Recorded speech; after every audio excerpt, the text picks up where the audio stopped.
বিনোদ খেলা খেলছে। এইবার খেলা খেলতে খেলতে হঠাৎ সুবলের বদন দর্শন করে রাধা বদন মনে পড়ে গেছে।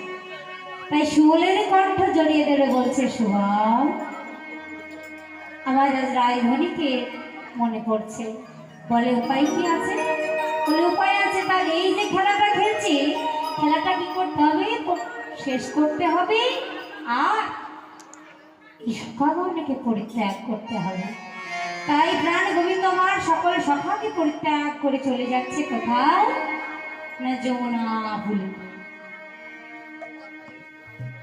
কেমন ভাবে যাচ্ছে? সখাগণ সঙ্গ ছড়ে ছড়ে যদুনন্দন, সখাগণ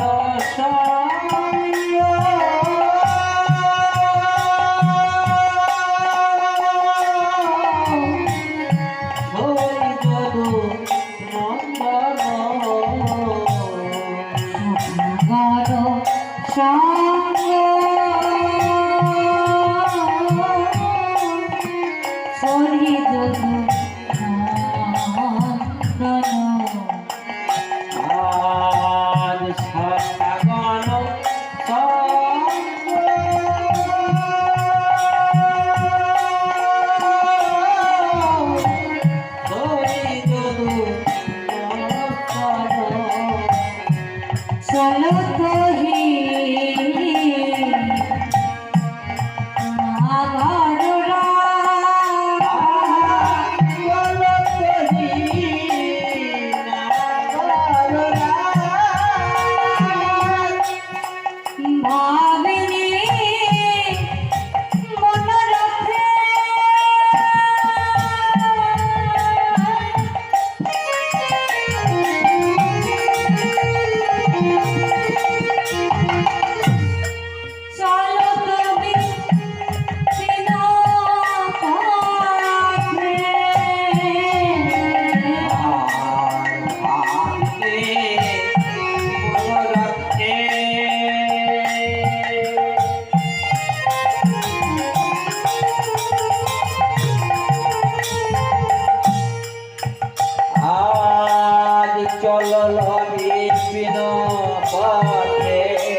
চলিল না মেরা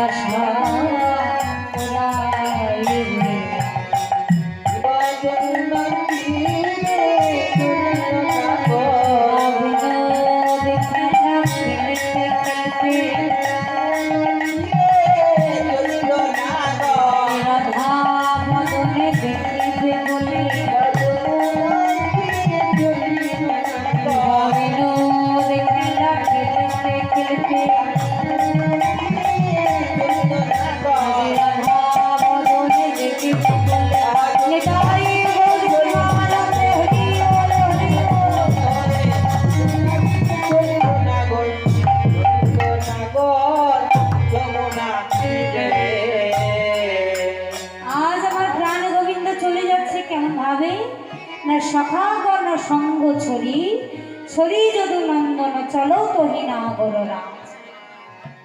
চলে যাচ্ছেন কোথায়? না সকল সখাকে পরিত্যাগ করে। কেন না এ একান্ত ভাবে লীলা প্রকাশ করবেন। তাই এসে দাঁড়িয়েছে কোথায়? না যমুনার কোলে। আর দূর থেকে যমুনাকে যেই না দর্শন করেছে বাবা, দূর থেকে যমুনাকে দর্শন করে তার কথা দেওয়ার কথা মনে পড়ে গেছে। বলে ও মা, এই যমুনা তো একটা নদী নাকি গো? যমুনা নদী তো একটা, তাহলে নদীর আবার কি বাসনা? যার বাসনা পূরণের জন্য প্রাণ গোবিন্দ চলে যাচ্ছে। আমাদের তো কত কামনা বাসনা আছে। বলে নদীর আবার কোনো বাসনা হয় নাকি গো?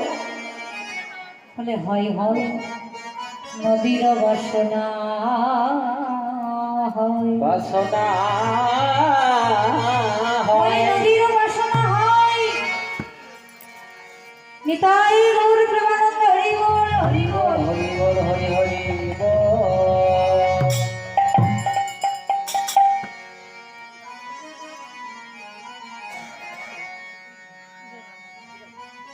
মায়ের জন্য একবার হরি বল হয়ে যাক। মা মাল্লা নিয়ে এসেছেন। নিতাই গৌর হরি বল, হরি বল। তাহলে যমুনা নদী তার আবার কি বাসনা? যার বাসনা পূর্ণ করার জন্য আজ গোবিন্দ কি করছে? নৌকা বিলাস। তাই নৌকা বিলাসের কারণ কি গো মা? না একদিন গোলকধামের নায়িকা যেমন বিরজা, আমাদের বৃন্দাবনের নায়িকা হচ্ছে রাধা রানী। তা একদিন প্রাণ গোবিন্দ আমার বিরজার কুঞ্জে গেছে। আর বিরজার কুঞ্জে গিয়ে যেই না গেছে বাবা, এক সখী এসে বলছে, ও রাধে, তোর প্রাণনাথ প্রাণবধূ গেছে বিরজার কুঞ্জে। রাধারানী কি করলেন? তৎক্ষণাৎ ছুটতে গিয়ে বিরজার কুঞ্জে এসে হাজির হল। আর যেই না দ্বারে প্রবেশ করতে যাবেন কুঞ্জের ভিতরে, দ্বারে দেখলেন দ্বাররক্ষী হয়ে দাঁড়িয়ে আছে শ্রীরাম সখা। শ্রীরামকে বললেন, ওরে শ্রীরাম, ওরে তুমি দ্বারে ছেড়ে দাও, আমায় কুঞ্জের ভিতরে প্রবেশ করতে দাও। কুঞ্জের ভিতরে প্রবেশ করতে দাও, কুঞ্জের ভিতরে আমায় প্রবেশ করতে দাও। তখন শ্রীরাম বলে, না না না, আমার প্রভুর আদেশ, আজ কারো অনুমতি ছাড়া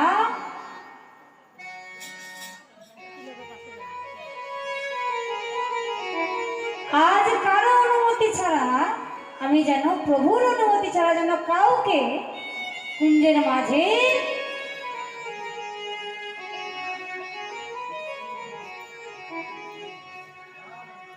মাঝে প্রবেশ করতে না দিই। কুঞ্জের ভিতরে রাধারানী বললেন, শ্রীরাম, আমি রাধারানী, তুমি আমায় প্রবেশ করতে দেবে না? বলে না। রাধারানী ধৈর্য না রাখতে পেরে জোরপূর্বক প্রবেশ করতে যেই না যাবেন, অমনি শ্রীরাম সেটা হাত ধরে বললেন, দাঁড়াও রাধে।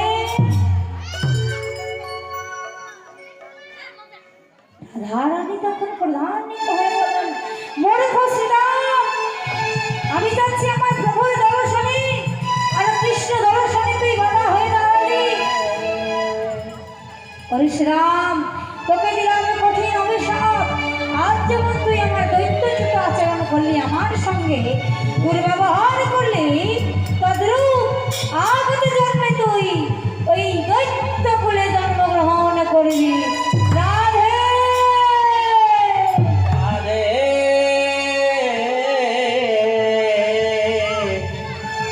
ও গো রাধে, ও গো রাধে। রাম বলল, রাধে গো, তুমি এমন করে আমায় অভিশাপ দিলে, আমি তো আমার প্রভুর আদেশে পালন করেছি, আর তো আমি কিছু জানি না প্রভু ছাড়া, তাই তুমি যেমন আমায় অভিশাপ দিলে, আমিও তোমায় বলে রাখছি, যাকে দেখবার জন্য তুমি এক বিন্দু থাকতে পারছো না, যাকে দেখবার জন্য তুমি অনুমানিনী পাগলিনী, যাকে দেখার জন্য তুমি পাগল হয়ে গেছো, ধৈর্য রাখতে পারছো না, ধৈর্য রাখতে পারছো না। আমি যদি প্রভুর প্রকৃত কৃষ্ণ ভক্ত হই, কৃষ্ণ ভক্ত ওই প্রভুর চরণের প্রকৃত দাস হই, তবে আমিও তোমায় অভিশাপ দিলাম। 1 বছর নয়, 2 বছর নয়, শত শত বৎসর, শত বৎসর তোমায় কৃষ্ণ হারা হয়ে থাকতে হবে। তোমায় থাকতে হবে। শ্রীরাম, তুমি আমাকে কেমন অভিশাপ দিলে শ্রীরাম? 1 বৎসর নয়, 2 বৎসর নয়, শত বৎসর তোমার অভিশাপ নয়, মাথা বুঝতে না। এই শ্রীরাম সখার অভিশাপে প্রাণ গোবিন্দ করেছিলেন মাথুর লীলা, আর রাধারানীর অভিশাপে শ্রীরাম সখা হয়েছিল সতী তুলসীর স্বামী শঙ্খচূড় দৈত্য।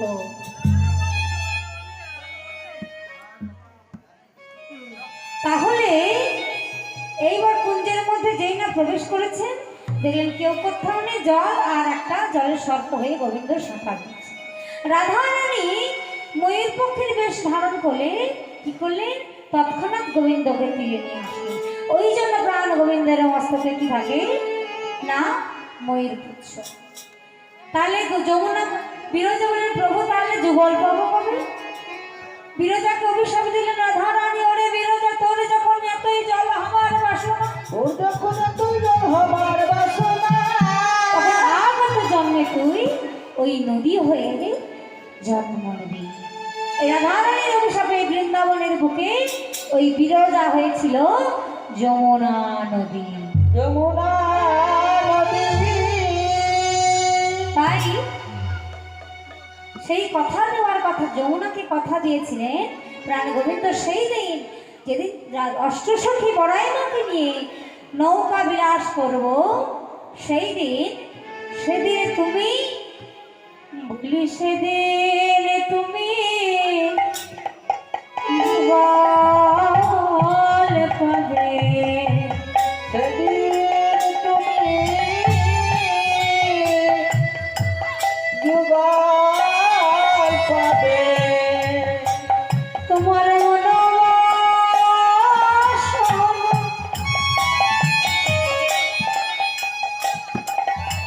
সেদিন পূর্ণ হবে, বলে সেদিন তুমি যুগল পাবে। সেদিন মনোবাসনা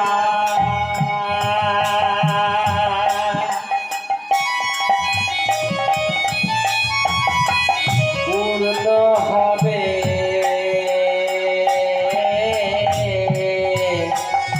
ওগো সেদিন তুমি যুগল পাবে। তোমার মনোবাসনা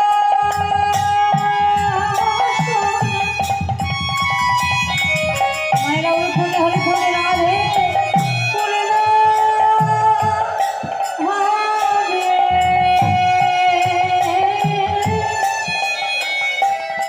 বলে সেদিন তুমি যুগল পাবে। মনোবাসনা তোমার পূর্ণ হবে।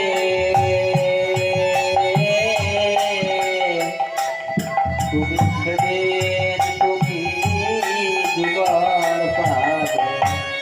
তাহলে তোমার মনোবাসনা পূর্ণ হবে, সেদিন তুমি যুগল পাবে। মনোবাসনা পূর্ণ হবে। সেদিন তুমি যুগল পাবে। মনোবাসনা পূর্ণ হবে। সেদিন তুমি যুগল পাবে। পূর্ণ হবে। সেদিন তুমি যুগল পাবে। তাই আজ প্রাণ গোবিন্দ মা সেই মনোবাসনা পূর্ণ করার জন্য আজ নৌকা বিলাস করবেন বলেই সকল সখাকে পরিত্যাগ করে চলে যাচ্ছে। ভাবিনি মনোরথে চলো তো বিভিন্ন পথে, সাধিতে মনের মতো কাজ। এইবার কি করেছি, সুন্দর করে মণিমুখতা দিয়ে নৌকাটাকে সাজাচ্ছে। কিন্তু ওই যে বাবা কাঠের নৌকা, ওইটার সঙ্গে আমাদের দেহ তরিতে হুবহু মিল লাগছে। বলে কিমি না 14 পাওয়া তরি খানি, ভাবিয়া দেখো না কখন ভাসে কখন ডোবে নাহি কো ঠিকানা। কাঠের নৌকায় যেমন 9টা ঘোড়া কাঠ থাকে, সোজা মাস্তুল কাঠ থাকে, দুই দিকে দুটো মাথা থাকে, ধনুকের মতো বাঁকা কাঠ থাকে, তদ্রূপ থাকে আমাদের এই দেহ তরিতে।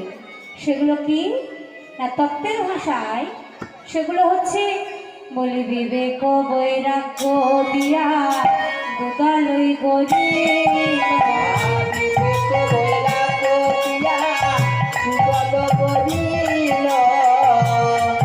আরে ধরে জতাহে তারা রাজে করে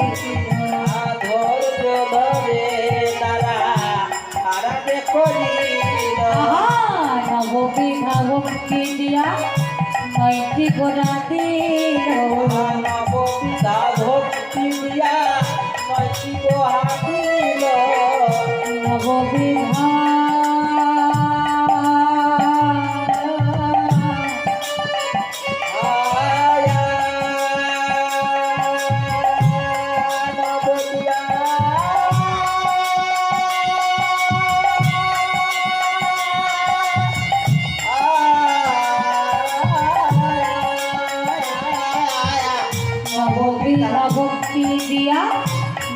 গোড়া দিল, লালো সারে পাথর লোহা ঘুরাইয়াতে দিল।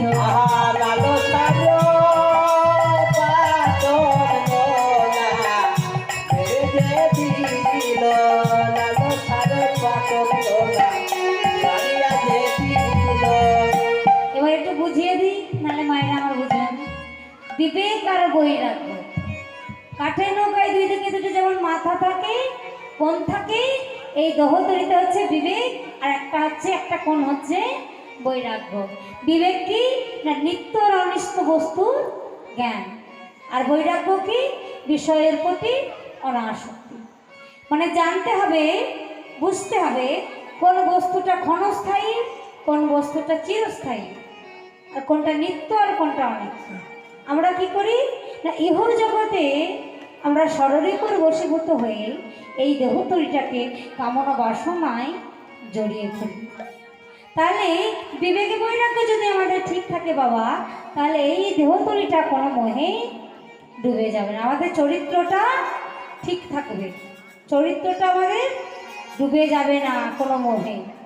আর কি থাকে না ধৈর্য, ভগবানের কৃপা লাভ করতে গেলে লাগবে ধৈর্য।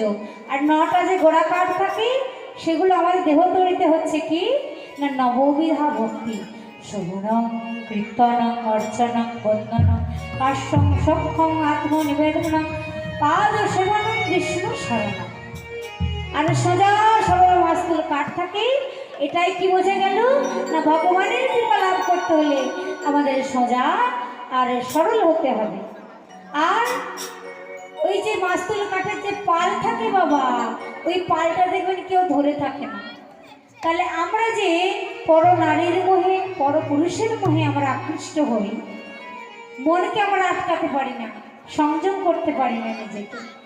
তাহলে আমাদের কি করতে হবে না কি বললেন, সাধু সঙ্গ কানে দরে সদিকে বাঁধিল, সাধু সঙ্গে কানে দরি তোদিকে বাঁধিল,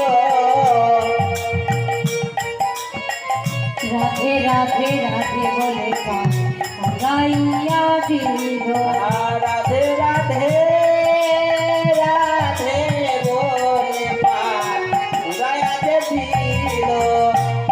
নৌকার পাল দেখবেন কেউ ধরে থাকে, তাহলে এই দেহ মন পালটা আমরা কি করে ধরে রাখবো না, তার জন্য সাধু সঙ্গ, গুরু সঙ্গ, বৈষ্ণবের সঙ্গ করতে হয়।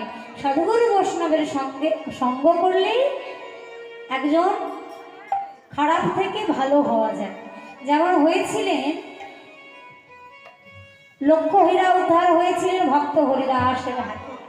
তিনি ছিলেন অত্যন্ত খারাপ মহিলা। তিনি ভক্ত হরিদাসের কাছে তার ধ্যান ভঙ্গ করতে গিয়ে তিনি উদ্ধার হয়েছিলেন কৃষ্ণ নামে। তাই সাধু সঙ্গ যদি আমরা করি তাহলে কলিযুগে তবেই আমরা দেহ মন পালকে ধরে রাখবো। তাই তা কি করলেন? সাধু সঙ্গ করে তার চৌদিকে দড়ি বেঁধে সাধু সঙ্গ করে বলি রাধে রাধে রাধে বলে উড়াইয়া দিল।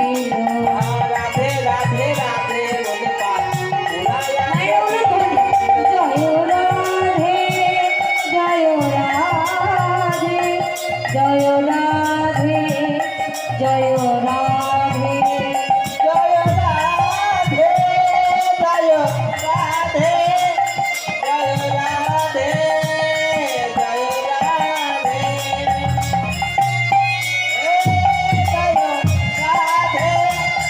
জয় রাধে জয় রাধে। এইবার পাল উড়াইয়া দিলে। এবার তপন তনয়ার তীরে তরণী লইয়া ফেরে বিদগত না গডরা গোবিন্দ দাস ঘনে কি আনন্দ হইল মনে ঝুনুর ঝুনুর নৌকরে এইবার নৌকা সুসজ্জিত করে এবার নৌকা সাজা নিতে হবে না? যার জন্য বসে আছে তাকে তো জানান দিতে হবে যে রাধে আমি তোমার জন্য অপেক্ষা করছি। তাই কি করলে? মুরলী ধ্বনি করলে। কেমন ভাবে? বাজে